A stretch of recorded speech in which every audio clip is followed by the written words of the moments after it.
Welcome to Campus Connect on Morris Educational Television. I'm Ed Yaw, President of County College of Morris. I'm pleased to host today's program sponsored by the Morris Area Consortium for Local Educational Television, a cooperative effort by Morris County schools, colleges, and public libraries to bring you information on key issues in education. Today we're going to talk about literature, specifically poetry. Our guest for the first segment is Professor Sandra Zuloff. Professor Zuloff edits the Journal for New Jersey Poets here at the County College of Morris, where he has been teaching poetry, creative writing, and literature since 1973. Welcome to the program, Sandy. It's my thrill to have you as part of this program today. Thank you for inviting me, Ed. It's a pleasure to be here. And thank you for thinking of the Journal of New Jersey Poets. After 23 years, I decided to hand the reins over to a younger professor so that the journal can continue at County College of Morris into the foreseeable future. Well, that's very generous of you. And before we talk about the journal and some of the other important poetic events that have happened here over the last several years, and I say poetic in both senses of that word, tell us a little bit about yourself. What brought you here? You came here in 1973. You've been here for all these years teaching, and so tell us a little bit about yourself and your teaching experience here at the college.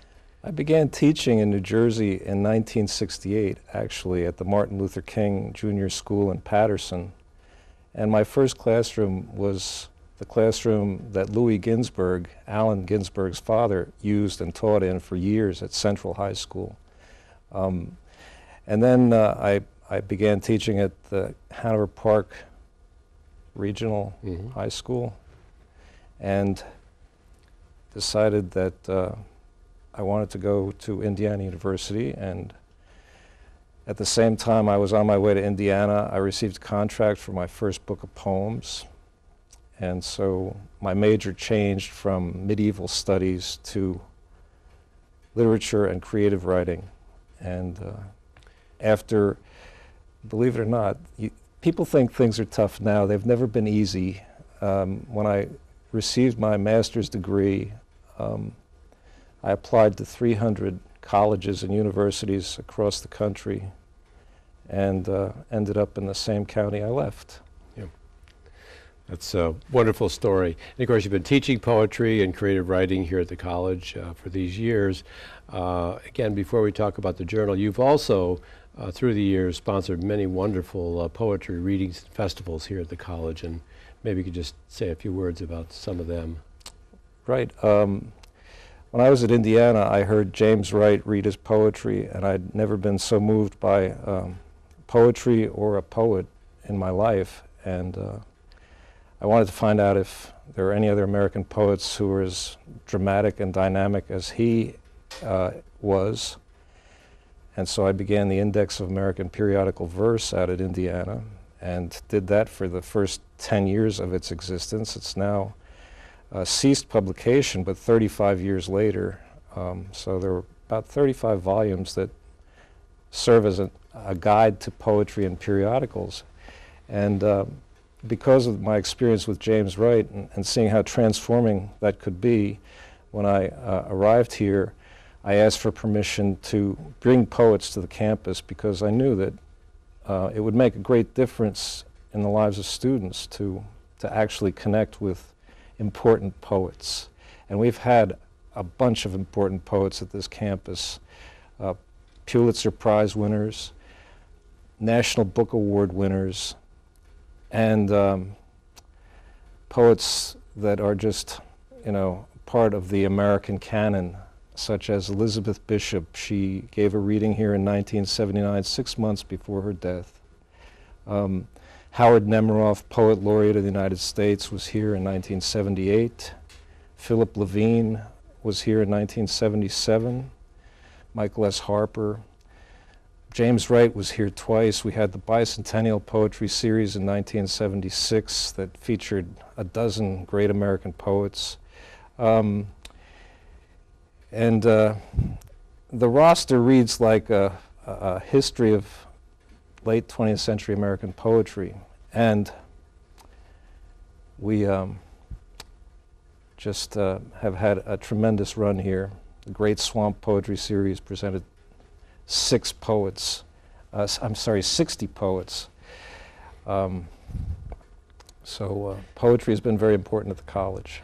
I think, as we mentioned before, you've been editing the Journal of New Jersey Poets for the last 23 years, I believe, and I really want to give you a chance to read one of your own poems. So if you don't mind, maybe you could do that now. Well, that's very kind, Ed. I wanted to mention the Journal because it came here in 1989, and I've edited it for 23 years, put out about 35 issues in that time, and presented just a roster of American poets that's quite astonishing, a roster of New Jersey poets. But I thank you for inviting me to read a poem. The poem I'd like to read came out this summer in this magazine called Jersey Shore Vacation. It has nothing to do with Snooki. It's called Memorial Day Down the Shore.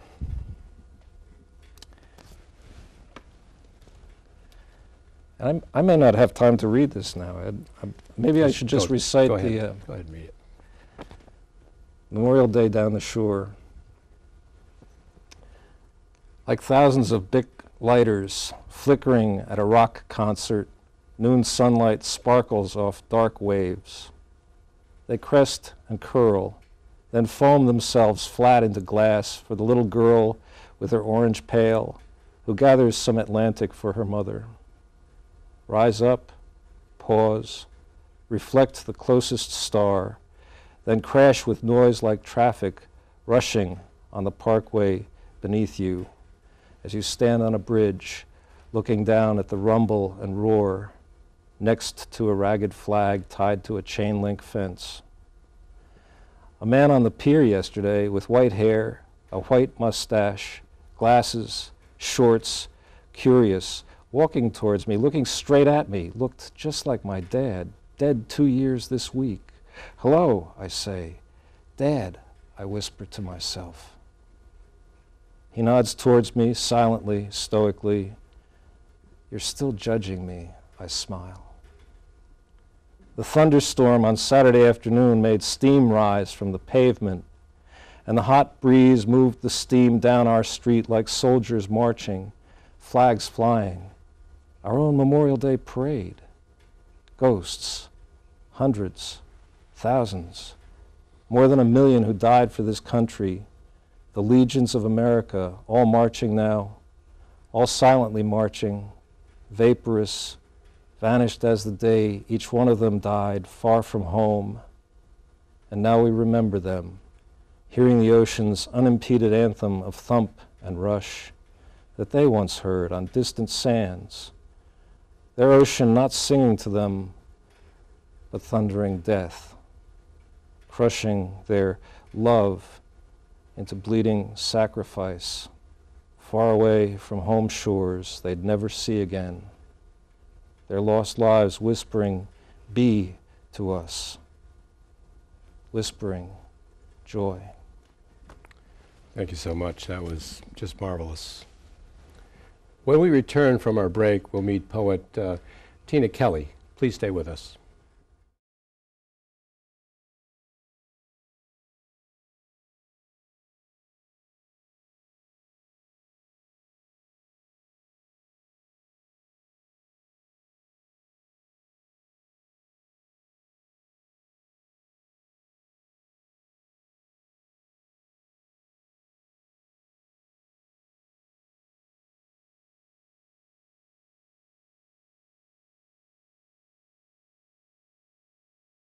Welcome back to Campus Connect. I'm your host, Ed Yaw, and today we're exploring poetry in New Jersey.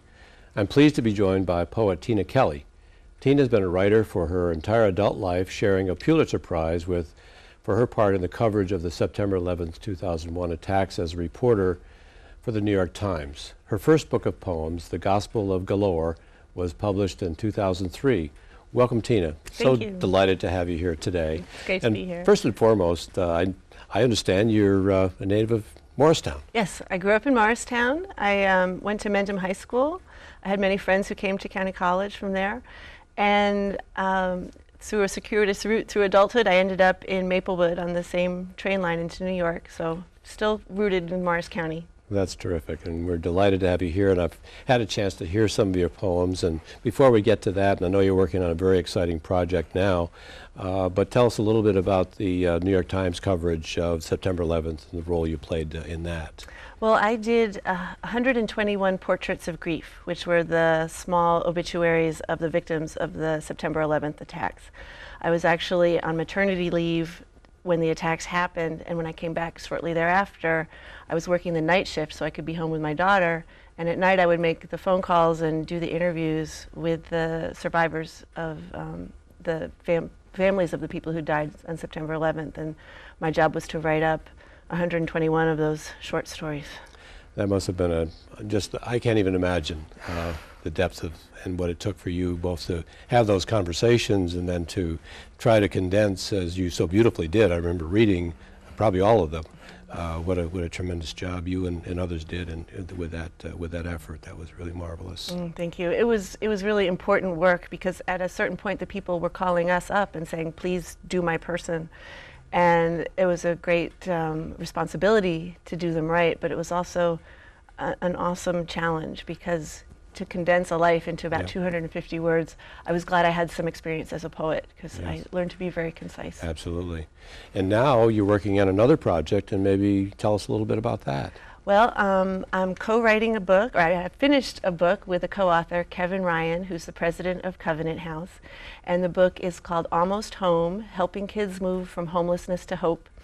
It's descriptions of 6 young people who've been through Covenant House after becoming homeless, as well as a description of how to prevent youth homelessness and things individual readers can do to help with homeless young people. Well, again, sounds like a daunting task, and probably emotionally wrenching at times as well, as you've gone through that process. Now, the book is formally being published. I know you have a copy with you that we're going to show a picture of it at some point here, but it's going to be published formally in October. Yes, is that correct? By Wiley. Okay. And all proceeds, all of the author proceeds from the book go to help the young people at Covenant House. Yeah. Well, that's great. I'm sure it's going to be available on Amazon and all of the normal channels that Wiley and Sons would put their materials on, perhaps even as an ebook at some point in time. It will be, and we're accepting pre-orders now. That's great. Well, I'm hoping that you can come back to the campus and talk to some of our students, because I think it's a topic that's very relevant to their own experience as well as experience of their contemporaries, and just the status of society in general right now. I'd love to do that. Yeah, that would be great fun. Now, tell us a little bit briefly about how you got involved in writing. What drew you to this? As a young girl, or I had a later in life? second-grade teacher. I had a second-grade teacher who was very encouraging of my writing. After I saw a movie about Walt Kelly and Pogo, I wanted to make up my own stories. And then she was very encouraging of that, and it just sort of went on from there. And throughout the years in high school, I worked for the local newspaper, and in college and beyond. So right. Well, it's great, and you've had a very diverse writing background at this point, but I wanted to make sure we give you a chance to read a couple of your poems, so maybe this would be a good time to do that. Thank you. These were both published in the Journal of New Jersey Poets, which I'm eternally grateful for, because they were such a supportive, and hopefully will continue to be such a supportive magazine. This one was actually inspired a little bit by my writing The Portraits of Grief, and it's called Each of Us. It has an epigraph from the New York Times from the science section, and it's a quote: "By the time it is done growing, there are about 1 billion water molecules in a typical snowflake," Dr. Librecht says. And on average, he calculates, each of us on Earth has contributed by exhalation and evaporation about 1,000 of the molecules in each snowflake. So here's the poem. It's called Each of Us. "We are all here in these eyelashes of flakes, zinging at our faces over and over, our loves requited and not, the joyful young man I wrote to the summer after college, and Tricia who said, I fell in love with a Japanese woman who was making teeth, and the man who tried to record all the shapes of all the clouds ever, and the man who felt sentenced to life, accused of abusing a child, because killing himself would appear an admission of guilt. Here's the woman who wrote the slogan, cat bathing made easy, and the nurse who said of newborns, they're all cartilage.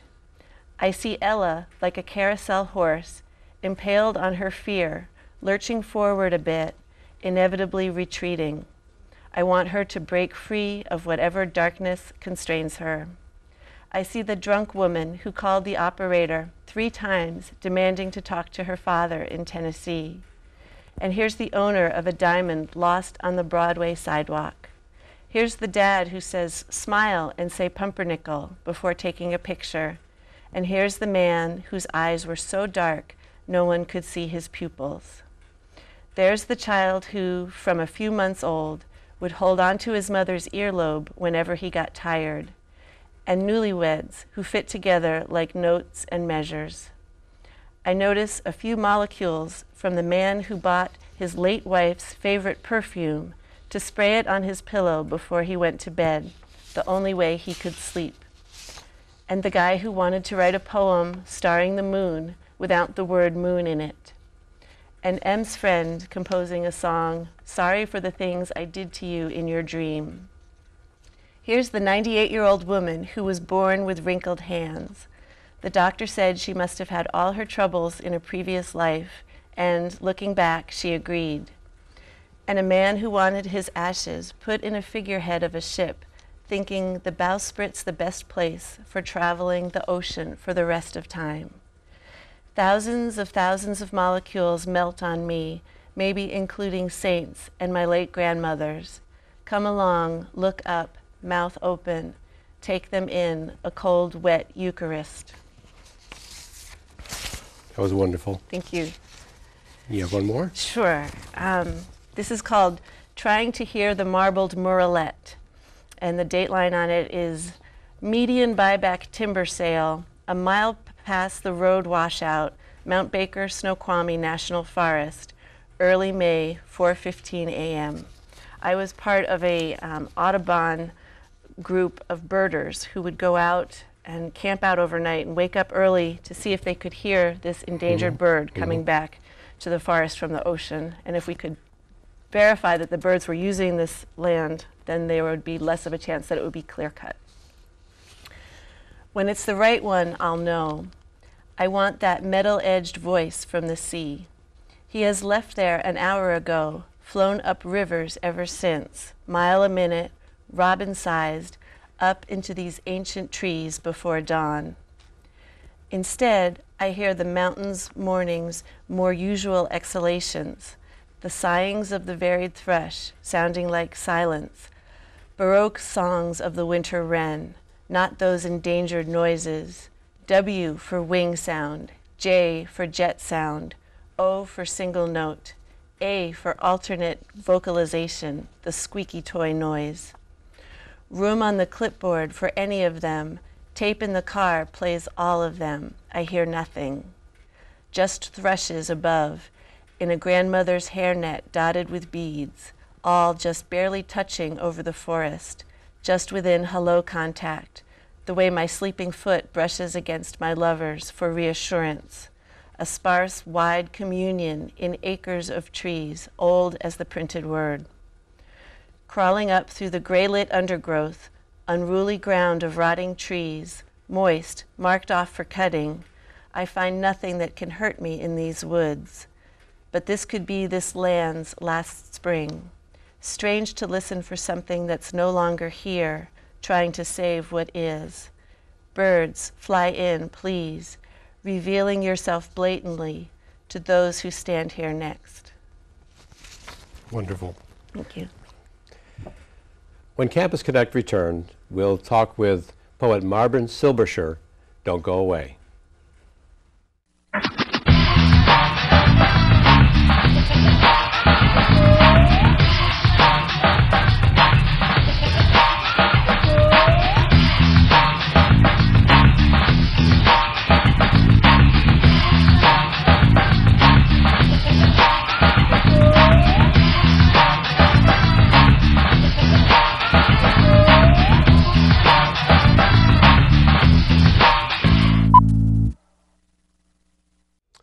Welcome back to Campus Connect. I'm your host, Ed Yaw, and I'd like to welcome a poet who has lived a very interesting life. to the set. Marvin Silbersher was born in Millburn, New Jersey in 1924. You can do the math. And served in the Air Force as a member of a bomber crew in missions over Nazi Germany in World War II. 2 days after his discharge in 1945, Marvin enrolled in the dramatic workshop of the New School of Social Research, where some of his classmates included Walter Matthau, Marlon Brando, B. Arthur, and Tony Curtis, among others. Subsequently, Marvin enjoyed a very successful career as a dramatic director at CBS television, and throughout his life, poetry always played deep in his heart. Marvin Silbersher, welcome to the County College of Morris. Thank you so much, Dr. Yo. And welcome to this show. Well, you have had a very interesting and exciting life, and I'm just delighted to have you join us here today. I remember reading in the foreword to your book your first poem. Tell us when you wrote your first poem. Well, it was my fourth grade teacher, Mrs. Lewis, who was so important to me. And she was always reading poems to us. She says, Marvin, today you must write a poem and present it sometime to the class next week. So I got up and read the poem. She said, bravo, bravo. And from that, there was no stopping me from that point on. I kept writing. Now, of course, as I mentioned in the introduction, you were in the 8th Army Air Corps, flying on B-17s. Right. As my dad, we've talked about this. My father was a bombardier on B-17s as well. Well, forgive me, Dr. Yo, it happened that I stopped at your father's base in Norfolk Aha. at Snetterton Heath, Yes. a charming village. Yes. And this is in the 8th Air Force, which she was, both of us were members in the hot war over Germany. Yes. And so his bomb group, the 96, Mhm. was a navigational checkpoint. Mhm. So we stopped there. I'll never forget that. Yeah. We had a very nice lunch at the base. I said, why can't we have a good lunch? And that's to be remains to be seen. Right. Well, I know that you've written your poetry has included many different subjects, not just that subject, but and I know you've been published in the Journal of New Jersey Poets, as we've discussed before, and we appreciate your being willing to have us publish your poets in that wonderful journal. I'm thrilled to be part of this, what Sandy Zuloff has done, and your support has been phenomenal. Right. Now, just I know we could spend probably 5-10 shows discussing all of your many experiences, but maybe you could just give us a little taste of your life in New York, working with CBS and some of the wonderful people you worked with there. Well, I became an AD as associate director on the Ed Sullivan Show, and it's Ed, for some reason, appointed me as his mentor. He said, Marv, he says, listen, you to call me Ed, I'll call you Marvin. Nobody else calls me Ed, only Mr. Sullivan. I said, well, okay. And from that moment on, I was protecting him. But he said to me, after having 20 minutes of a dinner and at 7:20 on Sunday nights, on the air at 8 p.m., he'd say to me, looking in the mirror at me, he says, Marv, what do you think we should open with? What do I think we should? I have a whole camera book with shots, sequence of acts. Topo, Mr. Pastry, the Italian dinner plate spinners, the flying Melendez, and Mulvin and Dietrich. I said, Ed, you wanted to open with Marlon and Dietrich? She said, whose idea was that? I said, it's your idea. Well, too strong, too goddamn strong. What else we have, Marlon? Oh, I read down, this is it. It came to, and the West Point Glee Club. Hi, Marv, you're a genius. Open with the West Point Glee Club, and when you... So, we hear the Marlon and Dietrich set being flown, and the platform being set for the cadets. They're marching, brum, brum, brum. Door flies open, it's Marlene Dietrich. And she's mad as the dickens. Where is he? Where is he? He promised me I'd be on first. I have to catch a plane to Powers. Powers. He's going to make me crazy. As he came out of the bathroom, he said, "Oh, sweetheart, what's the problem?" And he put his arm around her, and the whole thing was forgotten. She went on the rest. That's a wonderful story, and I wanted to lead in, and again, I wanted to give you an opportunity to read some of your poems. As I said in the beginning, a lot of your poems were influenced, and you have a book of poems reflecting your experiences in World War II, and maybe you'd be kind enough to read one or two of them for us now.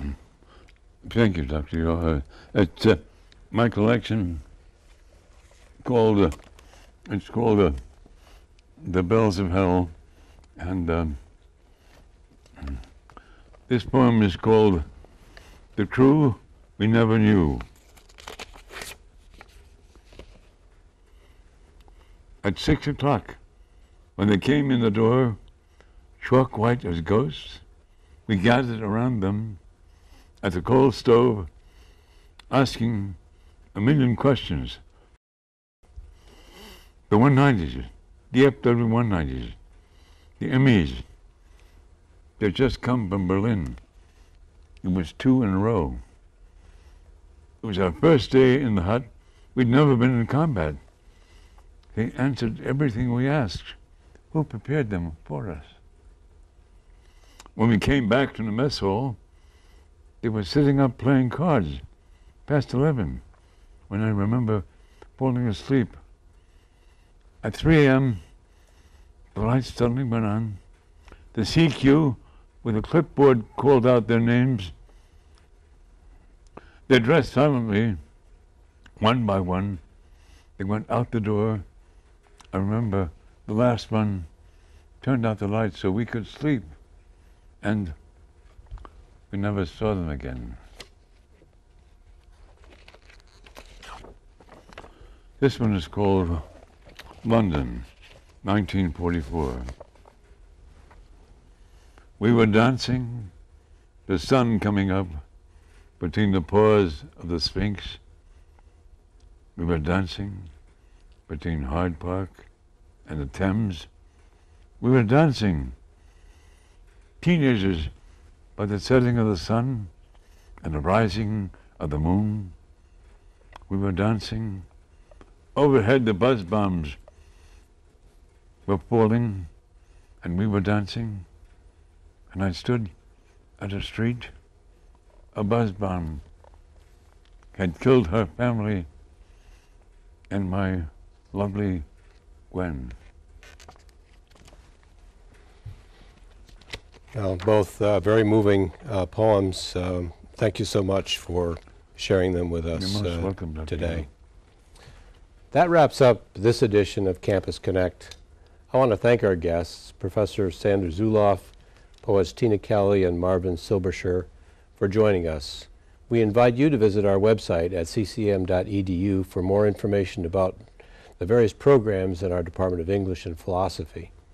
I'd like to know your thoughts about today's program and ask you to share your comments and thoughts with me. You can write to me, Ed Yaw at County College of Morris, 214 Center Grove Road, Randolph, New Jersey, 07869, or you can email me at eyaw@ccm.edu. Thanks again for tuning in. I'm Ed Yaw, and we'll see you next time on Campus Connect on Morris Educational Television.